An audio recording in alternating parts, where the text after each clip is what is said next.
السلام علیکم ورحمۃ اللہ ان الحمد للہ نحمده ونستعینه ونستغفره ونعوذ باللہ من شرور انفسنا ومن سیئات اعمالنا من يهده الله فلا مضل له ومن يضلل فلا هادي له واشهد ان لا الہ الا اللہ واشهد ان محمدا عبدہ ورسولہ۔ ہر قسم کی تعریف اور شکر اللہ رب العزت کے لیے لائق اور زیبا ہے، جو ساری کائنات کا ایک و تنہا خالق، مالک، مربی اور منتظم ہے۔ درود و سلام ہو انبیاء اکرام پر، خصوصاً نبی مکرم رحمت للعالمین امام الانبیاء محمد الرسول اللہ صلی اللہ علیہ وسلم پر اور آپ کے اصحاب پر۔ اللہم صلی علی محمد وعلی آل محمد۔ معزز سامعین اکرام، آج انشاءاللہ سورہ قصص کی آیت نمبر 53 سے کلاس رہے گی۔ اللہ رب العزت سے دعا ہے کہ اللہ رب العزت ہمیں صحیح معنوں میں قرآن مقدس کو سمجھنے، اس پہ غور و فکر کرنے، ایمان لانے اور عمل کے ساتھ لوگوں تک پہنچانے کی توفیق عطا فرمائے، آمین یا رب العالمین۔ سورہ قصص آیت نمبر 53۔ اعوذ باللہ من الشیطان الرجیم، اے اللہ ہم تیری پناہ میں آتے ہیں شیطان سے۔ بسم اللہ الرحمن الرحیم، اللہ کے نام سے جو رحمان اور رحیم ہے۔ لفظی ترجمے کے اوپر غور کریں۔ وَإِذَا، اور جب، یتلا پڑھا جاتا ہے، تلاوت کیا جاتا ہے، علیہم ان پر یعنی اہل کتاب پر۔ یہاں سے اہل کتاب کے مومنوں کا ذکر ہو رہا ہے، اہل کتاب کے مومنوں کا ذکر ہو رہا ہے اور ان کا اجر بیان کیا جا رہا ہے اور ان کی صفات بیان کی جا رہی ہے۔ تو اللہ سبحانہ تعالیٰ فرماتا ہے وَإِذَا، اور جب، یتلا پڑھا جاتا ہے، علیہم ان پر، قرآن ان پر پڑھا جاتا ہے یعنی قرآن پڑھا جاتا ہے، تو قرآن کو سن کر کے وہ کہتے ہیں، قالو، وہ کہتے ہیں، آمنا، ایمان لائے ہم، بہی، اس پر، انہم الحق، بے شک وہ حق ہے، من ربنا، ہمارے رب کی طرف سے، انا، بے شک ہم، کننا، تھے ہم، من قبل ہی، اس سے پہلے ہی، مسلمین، مسلمان، فرما بردار۔ تو اسلام پرانا مذہب ہے اور ہر نبی کے ماننے والے مسلمان کہلاتے ہیں اور ہر نبی نے اپنے آپ کو مسلم کہا۔ اولئک، یہی لوگ ہیں، یؤتونا، جو دیے جائیں گے، اجرہم، اجر اپنا، مرتین، 2 بار، یعنی دگنا اجر ان کو دیا جائے گا، بما، باوجہ اس کے جو، صبرو، انہوں نے صبر کیا۔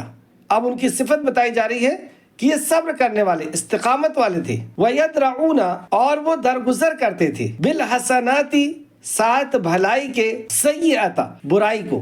اگر کوئی ان کے ساتھ برائی کرتا تھا تو وہ بدلے میں اچھائی کرتے تھے۔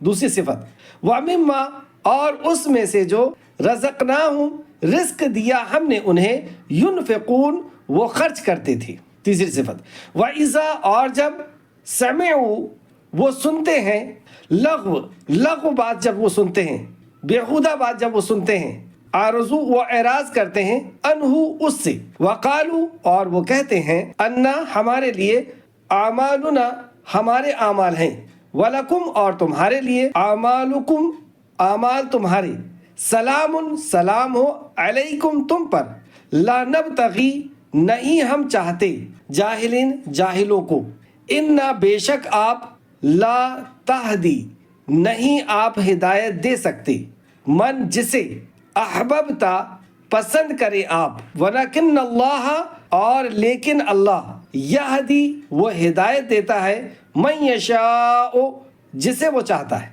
وہوا، اور وہ، عالم، خوب جانتا ہے، بالمہتدین، ہدایت پانے والوں کو، یعنی ہدایت کے حقداروں کو اللہ رب العزت خوب جانتا ہے، ہدایت پانے والوں کو۔ آیت تفسیر کی طرف، آیت نمبر 52، الذین آتیناہم الکتاب من قبلہ ہم بہ مؤمنون، وہ لوگ جنہیں ہم نے اس قرآن سے پہلے کتاب دی تھی وہ اس پر ایمان لاتے ہیں، یعنی اہل کتاب کے مومنوں کا یہاں پر ذکر ہو رہا ہے۔ ایسا نہیں تھا کہ نبی مکرم صلی اللہ علیہ وسلم کی بعثت کے وقت جب آپ نے رسالت اور نبوت کا پیغام سنانا شروع کیا تو اس وقت سارے کے سارے یہودی اور سارے کے سارے نصرانی دین سے پھر گئے تھے یا کافر ہو گئے تھے، ایسا نہیں ہے۔ اس دور میں بھی اہل کتاب میں سب لوگ ایک جیسے نہیں تھے، کچھ لوگ تھے جو واقعی صحیح دین پر تھے، تورات اور انجیل کا حق ادا کرنے والے تھے، توحید اور رسالت پر قائم تھے، یعنی مسلمان تھے۔ سبھی لوگ دین سے نہیں پھر گئے تھے، شرک اور بدعت اور کفر کر کے سبھی لوگ نہیں پھر گئے تھے، حالانکہ بہت سے لوگوں نے کفر اور شرک کو اور بدعات کو اپنا لیا تھا، اور دین سے دور ہو گئے تھے، لیکن کچھ لوگ باقی تھے اور وہ انتظار میں تھے آخری نبی کے، اور وہ انتظار میں تھے آخری کتاب کے۔ اور جیسے ہی انہوں نے کتاب کو سنا، جیسے ان آیتوں کا اگر آپ شان نزول دیکھیں، اور جب صحابہ کرام ہجرت کر کے حبشہ کی طرف گئے تو وہاں کے نجاشی بادشاہ نے بھی جب سورہ مریم اسے سنایا گیا تو وہ بھی اور بھی دوسرے لوگ دائرہ اسلام میں آ گئے، اسلام قبول کیا۔ اور اسلام قبول کرنے کے بعد جب اس کی وفات ہوئی تو نبی کریم صلی اللہ علیہ وسلم نے اس کی وفات کی خبر مدینہ میں دی، اور آپ صلی اللہ علیہ وسلم نے اس کی غائبانہ نماز پڑھائی اس نجاشی بادشاہ کی۔ اور اس آیت کا شان نزول صفحہ نمبر 551، تفسیر ابن کثیر جلد نمبر 4۔ سعید بن جبیر کہتے ہیں کہ یہ آیت کریمہ ان 70 علماء کے بارے میں نازل ہوئی ہے، سبحان اللہ، ان 70 علماء کے بارے میں نازل ہوئی ہے جنہیں نجاشی نے بھیجا تھا جب وہ نبی کریم صلی اللہ علیہ وسلم کی خدمت اقدس میں حاضر ہوئے تو آپ نے انہیں سورہ یاسین پڑھ کر کے سنایا۔ آپ نے جب اسے سورہ مبارکہ پڑھ کر کے سنائی اور جب سورہ مبارکہ ختم ہو گئی تو انہوں نے رونا شروع کر دیا اور وہ سب مسلمان ہو گئے۔ اس طریقے سے جب نجاشی بادشاہ نے بھی سنا تھا تو وہ بھی زار و قطار رو رہا تھا سورہ مریم کو سن کر کے۔ اور یہ آیت بھی انہی کے بارے میں نازل ہوئی ہے، اور یہ آیت بھی انہی کے بارے میں نازل ہوئی ہے۔ کون سی آیت؟ وہ یہ آیت ہے الذین آتیناہم الکتاب من قبلہ ہم بہ مؤمنون، وہ لوگ جنہیں ہم نے اس قرآن سے پہلے کتاب دی تھی، اس سے پہلے کتاب دی تھی یعنی اس قرآن سے پہلے کتاب دی تھی، تورات اور انجیل دی تھی، وہی اس پر ایمان لاتے ہیں، اور جب ان پر قرآن تلاوت کیا جاتا ہے تو وہ کہتے ہیں وَإِذَا يُتْلَى عَلَيْهِمْ قَالُوا آمَنَّا بِهِ، تو وہ کہتے ہیں قَالُوا آمَنَّا بِهِ، ہم ایمان لے آئے، إِنَّهُمُ الْحَقُّ مِنْ رَبِّنَا، بے شک یہ ہمارے رب کے طرف سے حق ہے، وہ حق کو پہچان لیتے ہیں۔ إِنَّا كُنَّا مِنْ قَبْلِهِ مُسْلِمِينَ، بلا شبہ ہم تو اس سے پہلے ہی مسلمان تھے، اس سے پہلے ہی مسلمان تھے۔ اس سے کیا پتہ چلا کہ پچھلی کتاب والے بھی اپنے آپ کو، اور پچھلی کتاب کو ماننے والے بھی اپنے آپ کو مسلم کہتے تھے۔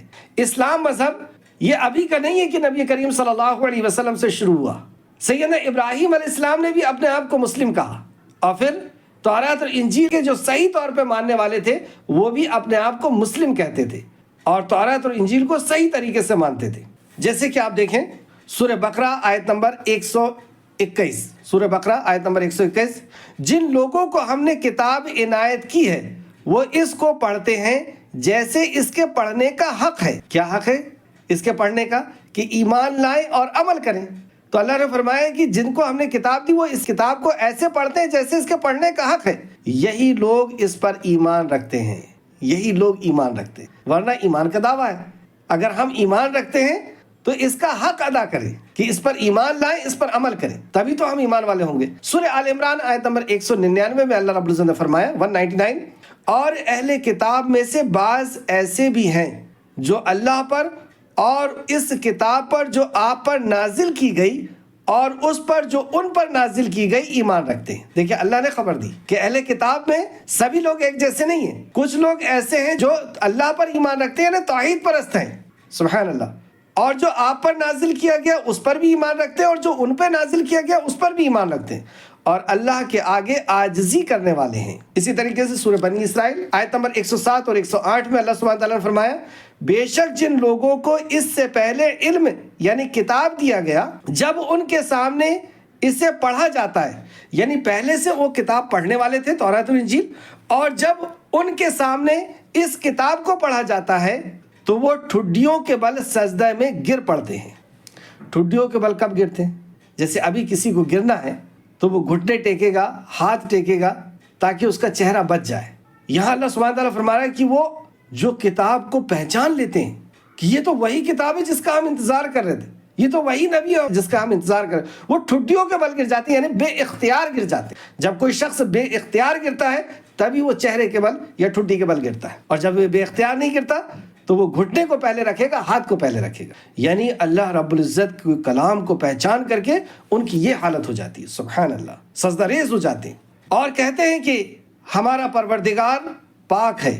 وہ کہتے ہیں ہمارا پروردگار پاک ہے، بے شک ہمارے پروردگار کا دعویٰ ضرور پورا کیا ہوا تھا۔ اس طریقے سے سورہ مائدہ آیت نمبر 82 اور 83 میں اللہ سبحانہ تعالیٰ نے فرمایا اور دوستی کے لحاظ سے آپ مومنوں کے قریب مومنوں کے قریب تر ان لوگوں کو ضرور پائیں گے جنہوں نے کہا ہم نصرانی ہیں، یعنی عیسائی ہیں، تو عیسائیوں کو آپ اپنے قریب زیادہ پائیں گے۔ یہ اس لیے کہ ان میں علماء بھی ہیں اور مشائخ بھی، اور وہ تکبر بھی نہیں کرتے۔ یہاں سبھی عیسائیوں کی بات نہیں ہو رہی، یہ اس دور میں جو مومن عیسائی تھے ان کی بات ہو رہی ہے۔ اور جب وہ اس کتاب کو سنتے ہیں جو سب سے پچھلے پیغمبر یعنی محمد رسول اللہ پر نازل کی گئی، تو آپ دیکھتے ہیں کہ وہ ان کی آنکھیں آنسوؤں سے بہہ رہی ہوتی ہیں۔ جب وہ قرآن سنتے ہیں تو ان کی آنکھیں آنسوؤں سے بہہ رہی ہوتی ہیں، اس لیے کہ انہوں نے حق کو پہچان لیا۔ یہاں رک کر کے ہم سوچیں کہ ان کی آنکھیں اس قرآن کو سن کر کے ہزار و قطار روتی ہیں، کیوں؟ کیونکہ انہوں نے حق کو پہچان لیا۔ کیا ہم نے حق کو نہیں پہچانا؟ اگر ہم بھی حق کو پہچانے ہوتے تو اللہ کا کلام ہماری پورے جسم کے اوپر اثر انداز ہوتا، ہماری بھی کھالیں نرم ہوتی، ہماری بھی رونگٹے کھڑے ہوتے، ہماری بھی آنکھوں سے آنسو نکلتے جب اللہ کے عذاب کے بارے میں، اللہ کی وعید کے بارے میں، اللہ کی ناراضگی کے بارے میں ہم پڑھتے، اور جب اللہ کے احسانات، اللہ کے انعامات کو ہم پڑھتے تو ہماری بھی آنکھوں سے آنسو نکلنا چاہیے۔ کیوں نہیں نکل رہا؟ غور کریں، ان کی آنکھوں سے آنسو کیوں نکلتے جبکہ یہ عیسائی ہیں؟ اس لیے نکل رہے ہیں کیونکہ انہوں نے حق کو پہچان لیا۔ دیکھیں آیت کو دیکھیں، محمد صلی اللہ علیہ وسلم پر نازل کی گئی تو آپ دیکھتے ہیں کہ ان کی آنکھیں آنسوؤں سے بہہ رہی ہوتی ہیں، اس لیے کہ انہوں نے حق کو پہچان لیا۔ وہ عرض کرتے ہیں کہ اے ہمارے پروردگار، ہم ایمان لے آئے تو ہمیں گواہی دینے والوں میں لکھ لے۔ سبحان اللہ، کیسے دل کو چھونے والے لفظ ہیں کہ وہ جب پہچان لیتے ہیں اللہ کے کلام کو تو پھر ان کا جملہ کیا ہوتا ہے؟ صرف رو کر کے رہ جاتے نہیں، ان کا اگلا جملہ ہوتا ہے کہ اے پروردگار، ہم حق کو پہچان لیے تو ہمیں گواہی دینے والوں میں لکھ لے، ہمارے ایمان کو قبول فرما لے۔ تو یہ تھی آیت نمبر 33 تک 34۔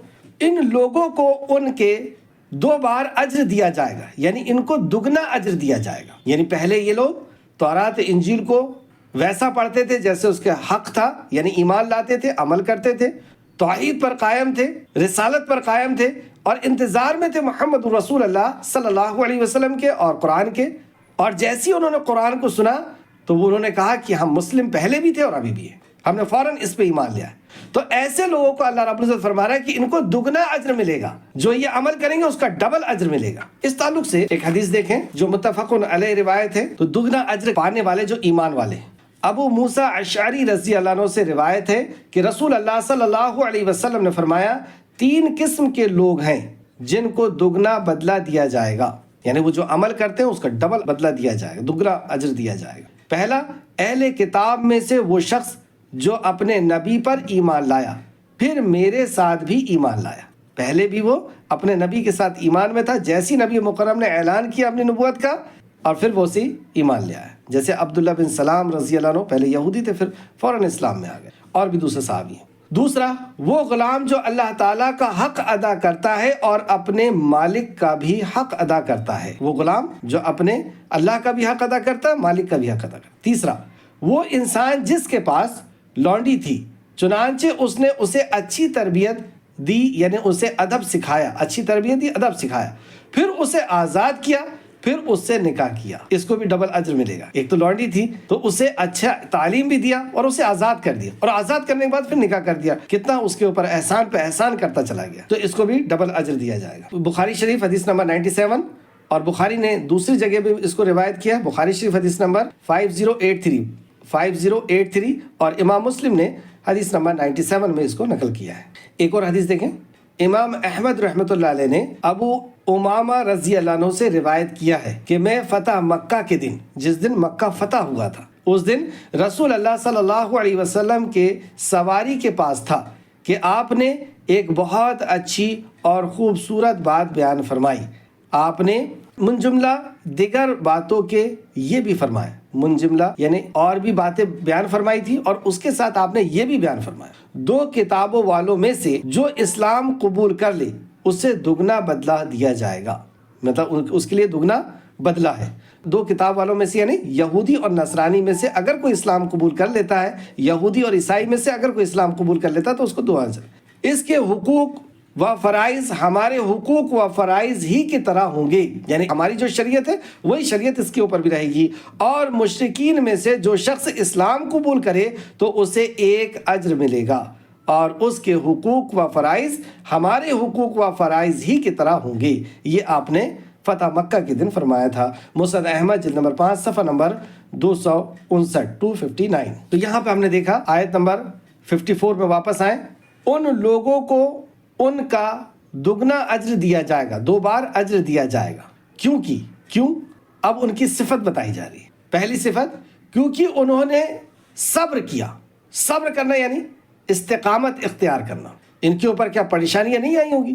اکثر و بیشتر یہودی اور اکثر و بیشتر نصرانی دین سے پھر گئے تھے۔ دین کے اندر شرک اور بدعات کو بے شمار اپنی مرضی سے تورات اور انجیل میں سے نکال کر کے اور اپنی مرضی سے جو چاہتے تھے وہ شریعت بناتے تھے۔ اس لیے تو اللہ نے کہا اتخذوا احبارهم ورهبانهم اربابا من دون اللہ، کہ تم نے اپنے عالم اور درویشوں کو الہ بنا لی، یعنی وہ شریعت سازی کرتے تھے، اپنی مرضی سے حلال کو حرام اور حرام کو حلال کرتے تھے۔ تو ایسے دور میں انہوں نے استقامت اختیار کی، یعنی صبر کے ساتھ اتباع حق کرتے رہے، جبکہ یہ بات انسانی نفس کو بہت شدید ہوتی ہے۔ تفسیر ابن کثیر فرماتے ہیں صبر کے ساتھ اتباع حق کرتے رہے، جبکہ یہ بات انسانی نفس کو بہت شدید ہوتی ہے۔ حق کی اتباع کرنا ایسے دور میں، جس دور میں یہودی اور نصرانی علماء تک اور عوام اور بادشاہ سب کچھ خلاف ہو گئے، لیکن اس کے بعد بھی وہ ڈٹے رہے۔ ہمارے لیے ان جو صفات ہیں اس میں بہت عبرتیں ہیں۔ دوسرا، اور وہ بھلائی کے ساتھ برائی کو دور کرتے تھے۔ بھلائی کے ساتھ برائی کو دور کرتے تھے، کیا مطلب؟ یعنی برائی کا بدلہ برائی سے نہیں دیتے تھے، بلکہ معاف کر دیتے تھے اور درگزر کرتے تھے، درگزر سے کام لیتے تھے۔ ایک مطلب تو یہ ہے۔ دوسرا مطلب، برائی ہو جاتی تو نیکی کرتے، اور نیکی سے برائی کے اثر کو جو ہے وہ ختم کرتے۔ جیسے کہ نبی کریم صلی اللہ علیہ وسلم نے فرمایا جب برائی کرو تو اس کے بعد نیکی کرو تاکہ برائی کا اثر ختم ہو جائے۔ تو جب برائی ہو جائے تو نیکی کرو۔ نیکی کیا ہوتی ہے؟ کہ توبہ کریں اور پھر ذکر و اذکار کریں، نیکی کا کام کریں۔ تو نیکی کے کام کریں، صدقہ و خیرات کریں۔ اگر کوئی گناہ ہو جائے تو توبہ کرے، صدقہ خیرات کرے، ذکر اذکار کرے، اور جو بھی نیکی کے کام وہ کریں تاکہ جو ہم نے گناہ کیے اس کا اثر کم ہو جائے۔ تو یہ 2 مطلب ہوا اس کا۔ اور کسی نے اگر برائی کیا ہمارے ساتھ تو اس کے درگزر کرے، اسے معاف کرے۔ 2 صفت۔ تیسری صفت، اور جو ہم نے انہیں رزق دیا ہے اس میں سے خرچ کرتے ہیں۔ ہم نے جو رزق دیا، اور ہم کیا سمجھتے ہیں کہ ہم نے کمایا، ہمارا علم، ہماری محنت، ہماری طاقت، ہماری صلاحیت، ہماری ڈگری، ہماری نوکری۔ اللہ رب العزت نے یہ سارے عقیدے کو باطل کر دیا۔ ہم نے دیا کہا اللہ نے۔ تو جو کچھ بھی آج ہمارے پاس ہے وہ اللہ رب العزت کا دیا ہوا ہے، اس میں ہمارا کوئی عمل دخل نہیں ہے۔ ورنہ اگر ہم یہ سمجھتے ہیں کہ ہم نے ایسا کیا ہے تو ہم دیکھیں ہم سے زیادہ علم والے ہیں، ہم سے زیادہ محنت والے ہیں، ہم سے زیادہ ٹیلنٹ والے ہیں، اور وہ ہمارے سے دنیا کے معاملے میں بہت پیچھے نظر آتے۔ اور بعض دفعہ ایسا بھی ہم دیکھیں گے کہ ہمارے سے علم میں بھی کم ہے، محنت میں بھی کم ہے، اور صلاحیت میں بھی کم ہے، لیکن ہم سے بہت آگے نظر آتے ہیں۔ تو یہ اللہ کی عطا ہے، وہ جسے چاہتا ہے دیتا ہے بغیر حساب۔ اللہ نے فرمایا کہ اللہ جسے چاہتا ہے بغیر حساب رزق دیتا ہے، جسے چاہتا ہے۔ وہاں مومن اور کافر یا محنت اور طاقت اور صلاحیت، کوئی اس میں کسی کا بھی کوئی عمل دخل نہیں ہے، نہ ایمان کا نہ کفر کا، کسی کا۔ تو اللہ فرماتا ہے اور جو ہم نے انہیں رزق دیا ہے اس میں سے وہ خرچ کرتے ہیں، اس میں سے خرچ کرتے ہیں، یعنی اللہ کے بتائے مطابق وہ اللہ کے راستے میں خرچ کرتے ہیں، اللہ کے حکم کے مطابق خرچ کرتے ہیں۔ یہ تیسری صفت۔ اور چوتھی صفت، اور جب وہ بیہودہ بات سنتے ہیں تو وہ اس سے اعراض کرتے ہیں۔ بیہودہ بات سنتے ہیں تو اس سے اعراض کرتے ہیں۔ ہم لوگ کیا کرتے ہیں؟ جب کوئی بیہودہ بات آتی ہے تو اور کان لگا لیتے ہیں۔ اچھا اس کی غیبت ہو رہی ہے، اسی میں تو مزہ آئے گا۔ اچھا وہ چغلی ہو رہی ہے، اچھا اس کے گھر کے بارے میں بات چل رہی ہے کہ اس کا ساس سے اور سسر کا کیا معاملہ ہے اور ساس اور بہو کا کیا معاملہ ہے، اس میں ہمیں بہت انٹرسٹ آتا ہے۔ لیکن ان کی یہ صفت نہیں ہے جن کے بارے میں اللہ نے فرمایا کہ ان کو ڈبل اجر دیا جائے گا۔ تو ان کی یہ صفت ہے کہ جب یہ بیہودہ بات سنتے ہیں، ناچ گانے کی بات یا ایسی کوئی مجلس، تو یہ وہاں سے وہ جو اس سے اعراض کرتے ہیں، اس سے بچتے ہیں، گندی باتیں سنتے ہیں اس سے بچتے ہیں۔ سبحان اللہ۔ سورہ فرقان آیت نمبر 72 بھی دیکھیں آپ۔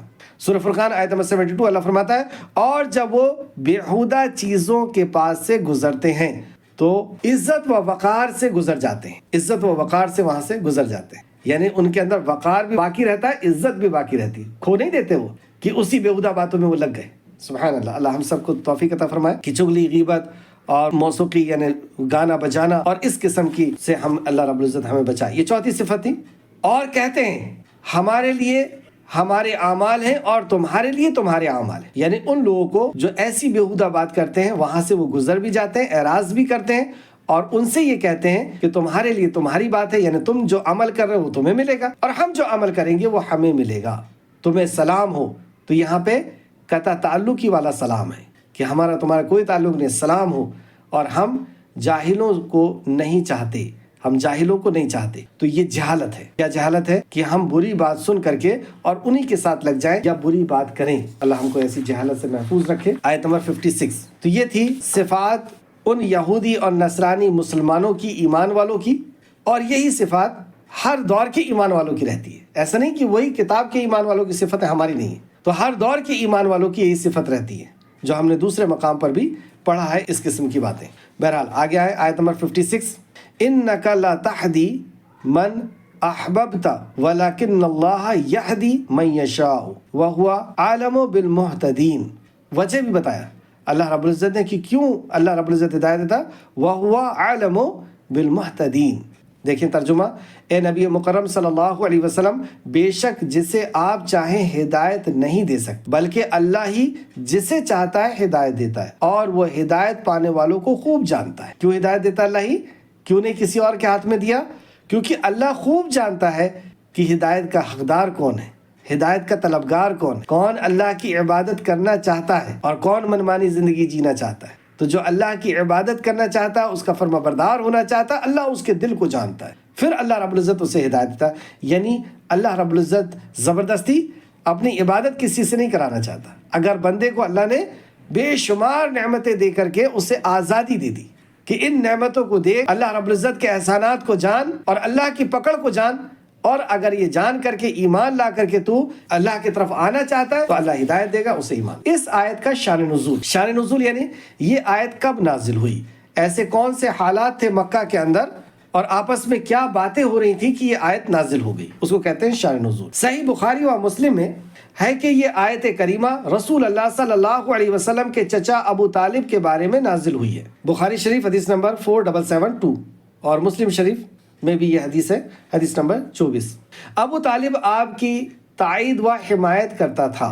ابو طالب کون؟ آپ کے چچا، اور نبی کریم صلی اللہ علیہ وسلم سے بھی انتہا محبت کرتے تھے اور رسول اللہ صلی اللہ علیہ وسلم بھی آپ سے بہت محبت کرتے تھے. دونوں ایک دوسرے سے محبت کرتے تھے. تو ابو طالب آپ کی تائید و حمایت کرتا تھا، یعنی مشرکین مکہ کے سامنے سینہ کھول کر کے کھڑے ہو جاتے تھے کہ میری لاش پر سے گزرنا ہوگا اگر محمد کے پاس جانا ہے صلی اللہ علیہ وسلم. آپ کے ساتھ کھڑے ہوتے تھے، آپ کا دفاع کرتے تھے، آپ کے ساتھ کھڑے ہوتے تھے اور آپ سے شدید محبت کرتا تھا. لیکن اس کی یہ محبت طبعی محبت تھی، یعنی فطری محبت تھی. بھتیجے تھے اس وجہ سے محبت کرتا تھا، آپ کے قبیلے سے تھے اس وجہ سے محبت کرتا تھا، بھتیجے تھے اس لیے کرتا تھا. تو اس لیے فرمایا لیکن اس کی یہ محبت طبعی محبت تھی، شرعی نہیں تھی کہ آپ محمد الرسول اللہ کے رسول ہیں اس وجہ سے محبت نہیں تھی. اس وجہ سے محبت تھی کہ آپ بھتیجے. جب اس کی وفات کا وقت آیا تو رسول اللہ صلی اللہ علیہ وسلم نے اسے ایمان لانے اور دائرے اسلام میں داخل ہونے کی دعوت دی. یعنی پہلے بھی دعوت دیتے رہتے تھے، لیکن اس وقت آپ اور فکر مند ہوئے اور اس کے پاس گئے اور اس سے کہا کہ آپ اسلام قبول کر لیں، یعنی شہادت دے دیں کہ اللہ ایک ہے اور میں رسول ہوں، اس بات کی آپ گواہی دے دیں. وہ اپنے کفر پر ہی برقرار رہا اور اس میں بھی اللہ تعالیٰ کی حکمت تھی. اب حدیث دیکھیں. جب ابو طالب کی وفات کا وقت قریب آیا تو رسول اللہ صلی اللہ علیہ وسلم اس کے پاس تشریف لے گئے اور اس وقت وہاں ابو جہل بن ہشام اور عبداللہ بن ابو امیہ بن مغیرہ بھی موجود تھا. یعنی اس کے دو ساتھی موجود تھے، ابو جہل بھی تھا اور ابو امیہ بھی تھا.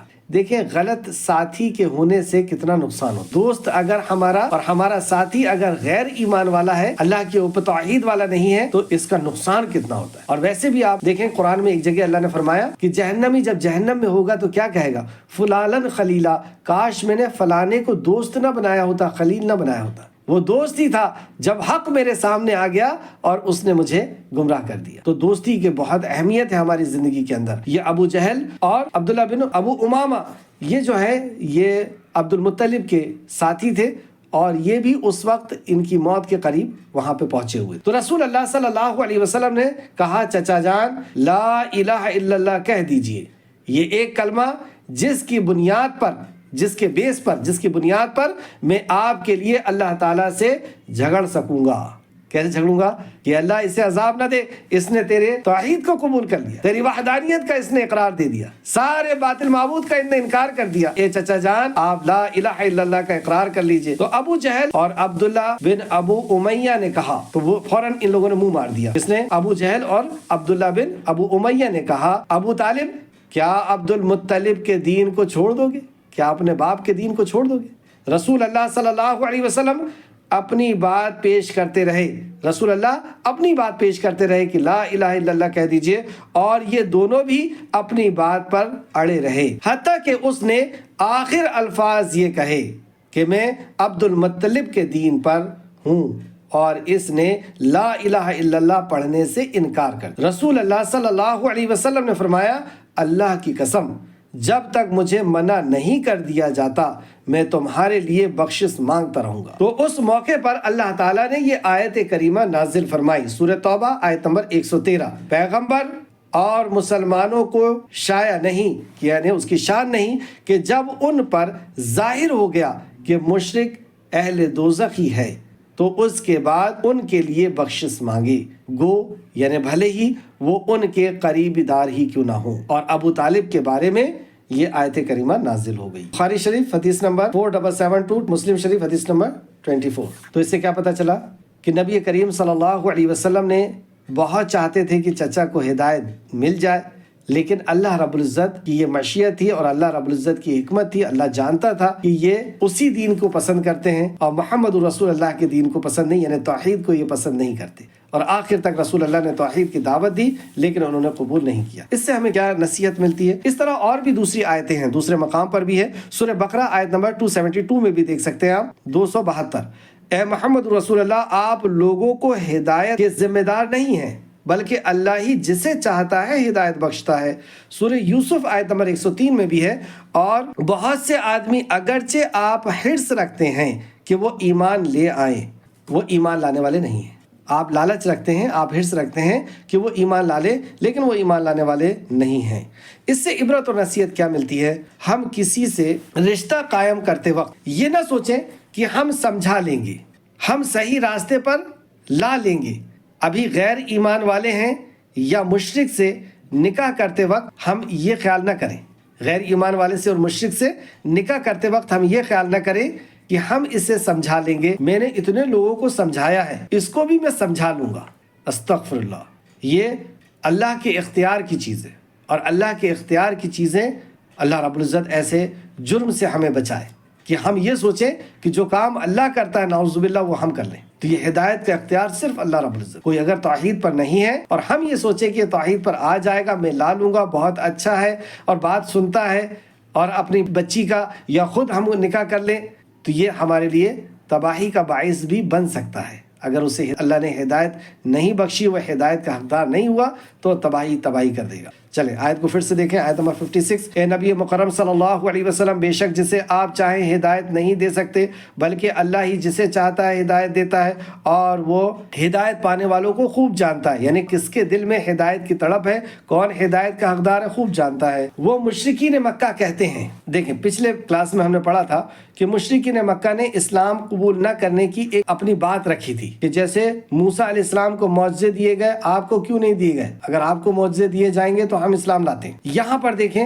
ان کا ایک اور وجہ وہ بتاتے ہیں کہ ہم لوگ اس لیے اسلام قبول نہیں کر رہے. وہ کہتے ہیں یعنی مشرکین مکہ کہتے ہیں اگر ہم نے تیرے ساتھ ہدایت کی پیروی کی تو ہمیں ہماری زمین سے اچک لیا جائے گا.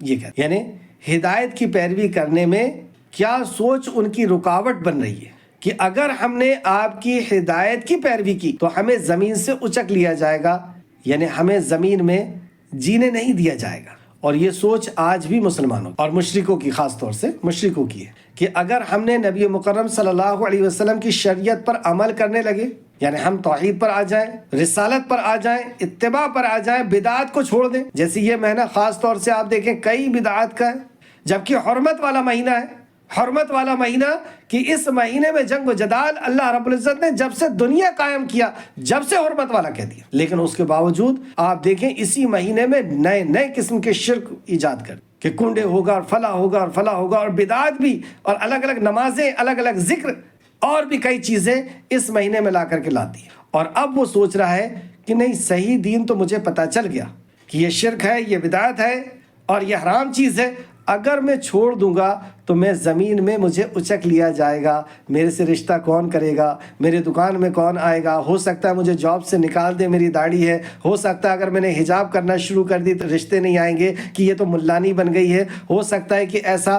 اس لیے میں شریعت پر عمل نہیں کر رہی، اس لیے میں توحید پر اور رسالت پر، اتباع رسول پر میں اس لیے نہیں آ رہا کیونکہ اگر میں آ گیا تو مجھے اچک لیا جائے۔ یہی تو مشرکین مکہ کا۔ ہاں، نام میرا رہنے دو کہ میں مسلمان ہوں، نام میرا رہنے دو۔ تو نام تو مشرکین مکہ کا بھی تھا مسلم، وہ بھی دین ابراہیم پر تھے، وہ بھی نماز پڑھتے تھے، طواف کرتے تھے، خانہ کعبہ کا جو ہے حج کرتے تھے، صدقہ خیرات کرتے تھے، ستو کھلاتے تھے، پانی پلاتے تھے، سب تو کرتے تھے وہ۔ لیکن نبی مکرم کی اتباع سے ان کا انکار کرنے کی وجہ یہ تھی کہ اگر ہم نے آپ کی بات مان لی، اور آپ کی سب سے پہلی بات توحید تھی، پھر اس کے بعد رسالت اور آخرت پر ایمان، کہ رسالت کو قبول کر لو یعنی بدعات کو چھوڑ دو، اور توحید کو قبول کر لو یعنی شرک کو چھوڑ دو۔ تو بدعت بھی نہیں چھوڑ سکتے کیونکہ ہمارے باپ دادا کرتے چلے آئے، ایسا کر لیں گے تو ایسا ہو جائے گا، بہت ساری اس کے پیچھے فلسفے رہتے ہیں کہ ہمارے فلاں نے منت مانے تھے، جب تو وہ فلاں ہوا ہے، اور اگر ہم چھوڑ دیں گے تو وہ مر جائے گا۔ کس کے نام کے کنڈے ہو رہے ہیں، کب سے یہ رسم ایجاد ہوئی، کس نے کیا؟ کیا نبی کریم صلی اللہ علیہ وسلم نے کیا؟ کیا صحابہ اکرام نے کیا؟ تابعین نے کیا؟ تبع تابعین نے کیا؟ کہاں سے آیا یہ؟ اور چھپ کر کے اس کو کھانا ہے، کیوں چھپ کر کے کھانا ہے؟ کیا راز ہے اس کے پیچھے؟ غور تو کریں اس کے پیچھے کیا راز ہے، کیوں چھپ کر کے کھایا گیا تھا اس دور میں، کیوں جشن منایا گیا تھا، یہ کس چیز کی خوشی تھی ان کو؟ اللہ، اور بھی بے شمار اس مہینے کے اندر، اور ایسا لگتا ہے کہ اللہ سے دشمنی لے رہے کہ تو نے حرمت والا کہا نا، لے اسی مہینے میں سب سے زیادہ شرک ہوگا اور بدعت ہوگا، اللہ کے غصے کو جیسے کہ آواز دے رہے ہیں۔ آگے چلیں، اللہ اکبر، اعوذ باللہ من الشیطان الرجیم، آیت نمبر 57۔ اور مشرکین مکہ کہتے ہیں اگر ہم نے تیرے ساتھ ہدایت کی پیروی کی تو ہمیں ہماری زمین سے اچک لیا جائے گا۔ اللہ رب العزت نے اس کا جواب دیا، کتنا پیارا جواب دیا، کیا ہم نے تم پر امن یعنی حرمت کی جگہ نہیں دی؟ ہم نے تمہیں مکہ میں لا کے آباد کیا ہے، حرمت کی جگہ میں تم کو آباد کیا ہے، کیا یہ حرمت والی جگہ نہیں دی جس کے طرف ہر قسم کے پھل ہمارے طرف سے بطور رزق کھینچ کر لائے جاتے ہیں؟ مطلب مکہ میں یہ پھل نہیں ہوتے، ہمارے حکم سے یہ دوسرے طرف سے کھینچ کر لائے جاتے ہیں۔ اللہ، یہی تھی سیدنا ابراہیم علیہ السلام کی دعا کہ اللہ تیرے گھر کے پاس میں اپنے بچوں کو، اپنی فیملی کو آباد کر رہا ہوں، لوگوں کے دل میں ان کی محبت ڈال دے اور ان کو پھلوں کا رزق عطا کر۔ سیدنا ابراہیم علیہ السلام نے اس ٹائم پہ دعا کی تھی جب وہ غیر ذی زرع وادی تھی۔ اللہ رب العزت نے اپنے خلیل کی دعا ایسی قبول کی کہ آپ دیکھیں وہاں پر ایک ایسا سینٹر ہے کہ ہر طرف سے پھل وہاں پہنچتا ہے اور وہاں سے پھر ڈسٹریبیوٹ ہوتا ہے۔ کیسا قادر ہے اللہ رب العزت کہ ریگستان میں تو پھل مانگتا ہے، لے میں نے تجھے پھل دیا۔ اور انبیاء علیہ السلام کی دعائیں بھی آپ دیکھیں گے اسی طریقے کی ہوا کرتی ہے کہ سمندر کے سامنے کھڑے، اللہ راستہ دے، بوڑھے ہو گئے ہیں، ہڈیاں جو ہے جھک چکی ہیں اور بال بھڑک چکے ہیں، خود کہہ رہے ہیں کہ میں بڑھاپے کی وجہ سے ایسا کمزور ہو گیا ہوں، لیکن تو مجھے اولاد دے دے۔ میری بیوی بھی بانجھ ہے، وہ بھی صلاحیت نہیں رکھتی اولاد کی، لیکن تو مجھے اولاد دے دے۔ اللہ اکبر، آگ کے اندر ڈال دیے گئے، اللہ تو حفاظت کر لے، تو میرے لیے کافی ہے، حسبنا اللہ ونعم الوکیل۔ سامنے دشمن کھڑا ہوا ہے، محمد رسول اللہ صلی اللہ علیہ وسلم کے، ابو بکر کہہ رہے ہیں اپنے پیر کو دیکھ لیا تو ہمیں پالے گا، نبی مکرم کہہ رہے ہیں اس کے بارے میں کیا خیال ہے جس کا تیسرا اللہ ہے، مطلب ہمارے ساتھ اللہ ہے۔ تو اللہ رب العزت نے پھلوں کا رزق دیا، اور لیکن ان کے اکثر نہیں جانتے، ان کے اکثر نہیں جانتے یعنی ان کی آنکھیں ہیں لیکن اللہ کی نعمتوں کو نہیں دیکھ پا رہے، ان کا دل ہے لیکن اللہ کی نعمتوں کا احساس نہیں کر پا رہا۔ ہمارے دور میں اگر کسی کی رکاوٹ یہ بنی ہوئی ہے کہ اگر ہم صحیح طور پہ توحید اور رسالت پر آ جائیں گے تو ہمیں اچک لیا جائے گا، یعنی ہم سے رشتے نہیں کیے جائیں گے، کاروبار بیٹھ جائے گا، شادی بیاہ میں نہیں بلایا جائے گا، ہماری دوستیاں ختم ہو جائے گی، ہمارا انجوائے ختم ہو جائے گا، اس کو آپ کیا جواب دیں گے؟ اس سوچ کی اصلاح کیسے کریں گے؟ نوٹ کریے، جو نعمتیں ابھی ہمارے لیے ہیں وہ بھی تو اللہ ہی نے ہمیں دی ہے، جو نعمتیں ابھی ہمارے پاس ہے وہ بھی تو اللہ ہی نے دی ہے، جبکہ ابھی ہم فرما بردار نہیں ہیں، جبکہ ابھی ہم فرما بردار نہیں ہیں۔ آج جو ہماری رشتہ داریاں ہیں اور جو دولت ہے، جو کاروبار چل رہا ہے، یہ نعمت اللہ ہی نے تو دی ہے، جبکہ ابھی ہم فرما بردار نہیں ہیں۔ اگر ہم ہدایت کی اتباع کرنے لگیں تو ہمیں امن بھی نصیب ہوگا اور ہماری نعمت میں بھی سکون و اطمینان نصیب ہو۔ اس طرح سے ہم ایسے لوگوں کی جن کی یہ سوچ بن گئی ہے اور یہ چیز رکاوٹ ان کی بنتی ہے ہدایت کے راستے پر عمل کرنے کی، کہ ہم اچک لیے جائیں گے۔ 2 آیت اور لیتے ہیں۔ اور ہم نے کتنی ہی، اور یہ آیتیں آپ کو ایسی لگیں گی کہ آج جو دنیا کا ماحول چل رہا ہے، جس طریقے سے اللہ کا غضب کہیں برف کی شکل میں، کہیں آگ کی شکل میں، کہیں بستیوں کے اوپر دشمنوں کے اٹیک کی شکل میں، جو عذاب کی شکلیں اللہ رب العزت کی نظر آ رہی ہیں، ایسا لگے گا یہ آیتیں آج نازل ہو رہی ہیں، آج ہمیں بتایا جا رہا ہے۔ اللہ اکبر، دیکھیں آیت نمبر 58۔ اور ہم نے کتنی ہی بستیاں ہلاک کر دیں جو گزران زندگی یعنی اپنے سامان زینت پر اتراتے تھے۔ ہم نے کتنی ہی بستیاں برباد کر دیں، تباہ کر دیں، جو اپنے سامان زندگی پر اتراتے تھے، اپنے محلات پر، اپنی لائف اسٹائل پر، اپنی عیش و آرام کی چیزوں پر خوب اتراتے تھے۔ سو ان کے یہ گھر اجڑے پڑے ہیں، ان کے یہ گھر اجڑے پڑے، ان کے بعد بہت تھوڑے ہی آباد ہوئے، ان کے بعد بہت تھوڑے ہی یہاں پہ آباد ہوئے، اور ہم ہی ان سب کے وارث ہوئے۔ انہیں وارث بنا دیا تھا زمین کا، خوب اترا رہے تھے، اللہ نے اجاڑ دیا، اور اللہ فرماتا پھر ہم ہی وارث ہو گئے۔ اصل وارث تو اللہ ہی ہے، کچھ وقت کے لیے ہمیں دے دیا یہ دیکھنے کے لیے کہ ہم انسانیت کے اوپر رحم کرتے ہیں یا ظلم کرتے ہیں، تو یہ خوب اترا گئے اور اللہ کی خوب نافرمانیاں کرنے لگے۔ سورہ نحل دیکھیں آپ، سورہ نحل آیت نمبر 112 113۔ اور اللہ نے ایک بستی کی مثال بیان کی جو ہر طرح امن و چین والی تھی، ہر طرح سے امن اور چین والی، کوئی ان کے اوپر اٹیک کرنے والا نہیں، سپر پاور تھی، ہر جگہ سے انہیں ان کا رزق وافر چلا آتا تھا، ہر جگہ سے ان کے پاس رزق وافر چلا آتا تھا، مگر اس نے اللہ کی نعمتوں کی ناشکری کی۔ ہر طرح سے رزق آتا تھا، ٹورسٹ آ رہے ہیں، فلاں آ رہے ہیں، فلاں، ہر طرح سے رزق آتا تھا، لیکن اس کے باوجود بھی انہوں نے اللہ کی نعمت کی ناشکری کی۔ کون سی نعمت؟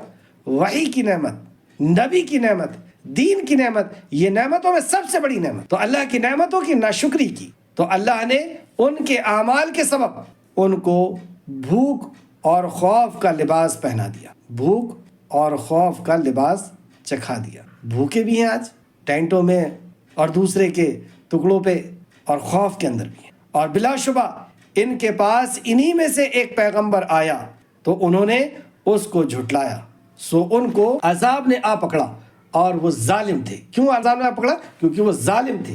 نہیں ہے یقین تو دیکھ لو کہ وہ ظالم تھے یا نہیں، اٹھاؤ تاریخ کا پنہ پلٹا کر کے دیکھو کہ آج سے مہینے بھر پہلے، 2 مہینے پہلے، 4 مہینے پہلے کیا حالت تھی۔ اب اور واضح آیت نمبر 59۔ اور آپ کا رب بستیوں کو ہلاک کرنے والا نہیں حتیٰ کہ وہ ان کے کسی بڑے بستی میں کوئی رسول نہ بھیج دے۔ یعنی اللہ کا یہ قانون ہے کہ اللہ رب العزت اس وقت تک عذاب نہیں بھیجتا کسی بستی میں جب تک اس بستی کے بڑے شہر میں کسی نبی کو نہ بھیج دے۔ آج دیکھ لیں آپ، نبی مکرم صلی اللہ علیہ وسلم کو بڑے شہر اور دنیا کے سینٹر میں پیدا کیا اللہ نے۔ خشکی کا سینٹر آپ دیکھ لیں مکہ ہے، وہاں اللہ سبحانہ و تعالیٰ نے اس شہر میں بھیج دیا اور ساری دنیا تک اللہ رب العزت نے اپنے پیغام کو پہنچا دیا، توحید اور رسالت کو پہنچا دیا۔ پھر سے دیکھیں، اور آپ کا رب بستیوں کو ہلاک کرنے والا نہیں حتیٰ کہ وہ ان کے کسی بڑی بستی میں کوئی رسول نہ بھیج دے اور ان پر ہماری آیتیں تلاوت کر دے۔ اور پھر وہ رسول آ کے کیا کرتے ہیں؟ ہماری آیتیں تلاوت کر دے۔ اللہ کا یہ کلام کون سا ایسا ملک ہے جہاں نہیں پہنچا، اور اس کلام کو سنانے والے کون سا ایسی ملک ہے یا کون سی ایسی جگہ ہے جہاں نہیں پہنچی۔ اور جب یہ قرآن پہنچ گیا، یہ میرے لیے بھی بہت ڈرنے کی بات ہے اور آپ کے لیے بھی بہت ڈرنے کی بات کہ ہم تک یہ قرآن پہنچ گیا، ہم سن رہے ہیں، سمجھ رہے ہیں، پڑھ رہے ہیں، لیکن اس کے بعد اگر ہم نے اس کا حق ادا نہیں کیے، اس کا انکار کیے، تو آگے اللہ فرماتا ہے اور ہم بستیوں کو ہلاک کرنے والے نہیں مگر اس وقت جب ان کے باشندے ظالم ہوں۔ ہم کسی بستی کو ہلاک نہیں کرتے اس وقت تک جب تک ان کے باشندے، اس کے رہنے والے ظالم نہ ہوں۔ اس آیت کی تفسیر میں ایک آیت اور پھر وہیں پہ میں کلاس کو ختم کروں گا۔ دیکھیں ایسا لگے گا یہ آیت ابھی نازل ہو رہی۔ سورہ بنی اسرائیل آیت نمبر 58، سورہ بنی اسرائیل آیت نمبر 58۔ اور کوئی بستی یعنی کفر کرنے والوں کی کوئی بستی نہیں مگر قیامت کے دن سے پہلے ہم اسے ہلاک کرنے والے ہیں۔ قیامت کے دن سے پہلے، قیامت ابھی آئی کیا؟ نہیں، اللہ فرما رہا ہے قیامت کے دن سے پہلے ہم اسے ہلاک کرنے والے ہیں۔ کس کو؟ ہر اس بستی کو جو کفر کرنے والی ہے، جو اللہ کی وحدانیت کا انکار کرے، جو نبی مکرم کی رسالت کو کچل دے، جو آپ کی تعلیمات کا انکار کرے اور انسانیت کے اوپر ظلم کرے۔ نبی آئے کیوں؟ ہر نبی اسی وجہ سے آئے کہ ظلم کا خاتمہ ہو، وہ ظلم ان الشرک لظلم عظیم ہو، یا وہ ظلم انسانیت کے اوپر ظلم ہو، جیسے موسیٰ علیہ السلام کا واقعہ پڑھے کہ انسانیت کے اوپر ظلم، یعنی بنی اسرائیل کے اوپر ظلم نہ کر، یا وہ ظلم اپنی جان کے اوپر ظلم ہو یا دوسروں کے اوپر گناہ کر کے۔ تو اللہ سبحانہ تعالیٰ نے فرمایا یعنی یہ جو اصول ہے اللہ کے عذاب کا، یہ قرآن کے پہلے کے لیے نہیں تھا، یہ قیامت تک کے لیے اصول ہے۔ اللہ رب العزت قیامت کی بات کرتا، پھر سے دیکھیں، اور کفر کرنے والوں کی کوئی بستی نہیں مگر قیامت کے دن سے پہلے ہم اسے ہلاک کرنے والے ہیں یا اسے عذاب دینے والے ہیں، یہ کتاب لوح محفوظ میں لکھا ہوا ہے۔ یہ اللہ رب العزت کے پاس لوح محفوظ میں لکھا ہوا۔ اب ہم کتنا ہی دماغ لگاتے رہیں کہ اس وجہ سے ایسا ہوا، اس وجہ سے ایسا ہوا، اس وجہ سے ایسا ہوا، اگر وہ وجہ پر بھی غور کریں آپ تو بھی پتہ چلے گا کہ اللہ کی تدبیر چل رہی تھی، اللہ دھیرے دھیرے سمیٹ رہا تھا، پکڑ رہا تھا، اور ایسا پکڑا۔ اللہ اکبر، اللہ اکبر۔ اللہ ہم سب کی حفاظت فرما۔ اے اللہ ہم سب بھی گنہگار ہیں، تیری نافرمانیاں کر رہے ہیں، اے اللہ ہمیں فرمانبردار بنا دے، اے اللہ ہمیں سچا توحید پرست اور سچا رسالت کو ماننے والا، یعنی بدعات کا انکار کرنے والا، شرک کا انکار کرنے والا بنا دے، آمین یا رب العالمین۔ ایک اور آیت دیکھیں سورہ بنی اسرائیل میں ہی، آیت نمبر 15، اور جب تک ہم پیغمبر نہ بھیج دیں عذاب نہیں دیتے۔ تو ہمارے لیے پیغمبر محمد رسول اللہ صلی اللہ علیہ وسلم آ گئے، اگر ہم نے اتباع نہیں کی تو اللہ رب العزت کی پکڑ سے ہم بچیں اور ڈریں ہم۔ تو آخر میں اللہ رب العزت سے دعا ہے کہ خالق مالک جو کچھ بھی پڑھا اس میں ہمیں مزید غور و فکر کرنے کی تو توفیق عطا فرما، جب تک ہمیں زندہ رکھ، ایمان، اخلاص اور عمل صالح کے ساتھ زندہ رکھ۔ اے اللہ توحید پر ہمیں قائم رکھ اور شرک سے ہمیں نفرت کے ساتھ ہمیں زندہ رکھ۔ اے اللہ نبی مکرم صلی اللہ علیہ وسلم کی سنتوں سے ہمیں محبت عطا فرما، اور نبی کریم صلی اللہ علیہ وسلم کا جو دین نہیں ہے، جو دین کے اندر نئی نئی چیزیں ایجاد ہو گئی ہیں، اے اللہ اس سے ہمیں نفرت عطا فرما دے۔ اے اللہ ہر قسم کی بدعات سے ہمیں بچا لے، ہر قسم کی توحید اور ہر قسم کے شرک سے ہمیں بچا لے، آمین یا رب العالمین۔ اللہم صلی علی محمد وعلی آل محمد، اللہم صلی علی محمد وعلی آل محمد، اللہم صلی علی محمد وعلی آل محمد، آمین یا رب العالمین۔ السلام علیکم ورحمۃ اللہ وبرکاتہ۔